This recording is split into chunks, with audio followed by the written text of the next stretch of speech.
আমরা আপনাদেরকে বলছি, এ পশ্চিমবঙ্গের মাটিতে লাল ঝান্ডা দম ধরে লড়াই করছে না? নেই, আমাদের একটাও এমএলএ নেই বিধানসভার ভেতরে, নেই পার্লামেন্টে, নেই পশ্চিমবঙ্গ থেকে একটাও এমপি নেই, नहीं हमारे कोनो मीडिया चैनल नहीं है, हम लोगों का कोई अखबार पार्टी का जनशक्ति पार्टी है, नहीं है हम लोगों का किसी भी पंचायत में सभाधिपति ना, नदिया ताहिरपुर छाड़ा कोनो पंचायत सीपीएम एर पक्षे नहीं, कोनो पौरसभा नहीं, किंतु रास्ता किसी का बाप का नहीं है।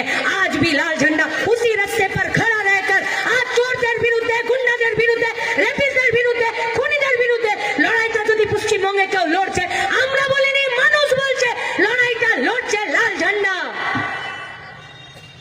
আর সেই লাল ঝান্ডার লড়াই আপনাদেরকে আমরা বলছি। আমরা এই লড়াইটাতে গোটা বাংলা বাঁচাও যাত্রায় আমাদের পাড়া বৈঠকে আমরা যদি 2 পা মানুষের দিকে এগিয়েছি, মানুষ আমাদের দিকে 10 পা এগিয়ে দিয়েছে, 10 পা এগিয়ে দিয়েছে।